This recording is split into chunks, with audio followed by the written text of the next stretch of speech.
السلام علیکم ناظرین، آج کے پروگرام میں 3 اہم پہلوؤں کا جائزہ لیں گے۔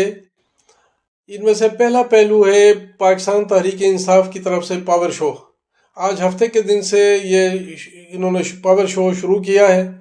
یہ پنجاب کے 50 مختلف علاقوں میں ہو رہا ہے اور ان میں سے بعض جگہوں پر پریس کلب کے سامنے اور لاہور میں صوبائی اسمبلی کے سامنے یہ ہو رہا ہے۔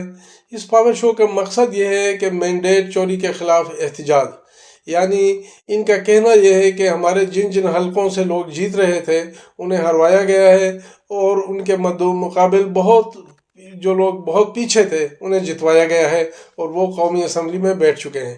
بلکہ ان کا یہ بھی کہنا ہے کہ قومی اسمبلی میں جو اسپیکر کا انتخاب ہوا ہے آج صادق صاحب کا، وہ بھی فارم 47 سے جیت کر اسمبلی میں آئے ہیں، فارم 45 سے نہیں۔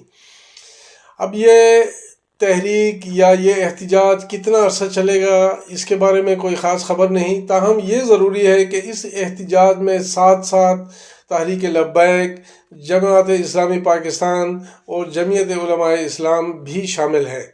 اب یہ دیکھنے والی بات ہے کہ الیکشن کمیشن آف پاکستان اور باقی اداروں کی توجہ اس طرف جاتی ہے یا نہیں، اور کوئی ووٹ ان کو واپس ہوتے ہیں یا نہیں، اور اگر حکومت ان کے مخالف بنتی بھی ہے، یعنی نون لیگ اور پیپلز پارٹی کی حکومت اگر بنتی بھی ہے تو وہ زیادہ دیر اس کا چلنا مشکل نظر آ رہا ہے۔ بہت مختصر مدت کی وہ حکومت ہوگی، کیونکہ اسے اس طرح کا مینڈیٹ حاصل نہیں ہے جو عوام نے دوسری پارٹیوں کو دیا تھا۔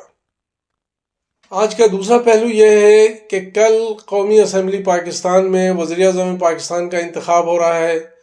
پاکستان مسلم لیگ نون اور پاکستان پیپلز پارٹی کی طرف سے جناب شہباز شریف صاحب نامزد کیے گئے ہیں، اور اب اس سلسلے میں کہ کہیں ووٹ کم نہ پڑ جائیں اور کہیں شہباز شریف صاحب کی بجائے پاکستان تحریک انصاف کا کوئی وزیر اعظم نہ بن جائے، تو کوششیں جاری ہیں کہ کسی طرح ووٹ پورے کریں۔ چنانچہ کل نواز شریف صاحب نے اسلام آباد میں مولانا فضل الرحمان کے گھر جا کر ان سے ملاقات کی۔ حالانکہ اس سے پہلے بھی کئی وفود وہ بھیج چکے تھے، لیکن مولانا فضل الرحمان نے کوئی رضامندی ظاہر نہیں کی تھی، اور مولانا فضل الرحمان نے ابھی تک کوئی پکی بات فائنل نہیں کی ہے کہ وہ اس ووٹنگ میں نون لیگ کا ساتھ دیں گے یا نہیں۔ مولانا فضل الرحمان کے بارے میں یہ بھی کہا جا رہا ہے کہ جب انہیں پی ڈی ایم کا صدر بنایا گیا تھا اور انہیں آگے کر کے پاکستان تحریک انصاف کی حکومت گرائی گئی تھی، اس وقت پیپلز پارٹی اور نون لیگ کی طرف سے انہیں یہی اشارہ دیا گیا تھا کہ انہیں پاکستان کے صدر کے طور پر نامزد کریں گے۔ اب چونکہ ایسی کوئی نامزدگی کسی پارٹی نے مولانا فضل الرحمان کی نہیں کی ہے، اس لیے مشکل نظر آتا ہے کہ مولانا فضل الرحمان مزید ان کی باتوں میں آ جائیں۔ تیسرا اہم پہلو یہ ہے کہ 9 مارچ کو پاکستان میں صدر مملکت کے انتخاب کا پروسیس شروع ہوگا۔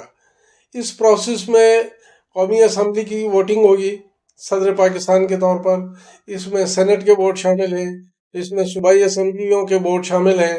اس پروسیس میں اجتماعی طور پر مسلم لیگ نون، پاکستان پیپلز پارٹی اور دوسری 1-2 جماعتوں کی طرف سے جناب آصف علی زرداری صاحب نامزد کیے گئے ہیں صدر پاکستان کے طور پر۔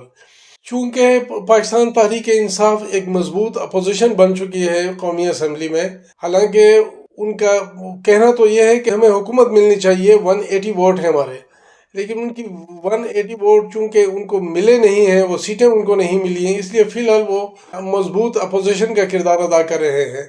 تو پاکستان تحریک انصاف کی طرف سے 2 اہم شخصیات کے نامزدگی کی خبریں مل رہی ہیں۔ ان میں چودھری پرویز الہی اور محمود خان اچکزئی صاحب ہیں۔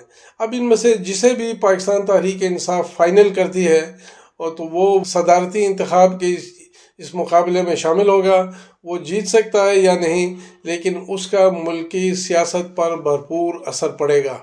تو یہ اگلے جو 2-3 دن ہیں یہ انتہائی فیصلہ کن دن ہیں۔ ان کا کل ہی پتہ چل جائے گا کہ جی کون جیت رہا ہے کون ہار رہا ہے، اور اگر نون لیگ اور پاکستان پیپلز پارٹی جیت بھی لیتے ہیں تو ان کی حکومت زیادہ عرصہ چلتی نظر نہیں آتی۔ بہرحال جو بھی بہتر ہو وہ اللہ نصیب کرے، اس ملک کے خیر ہو۔ بہت مہربانی، بہت شکریہ۔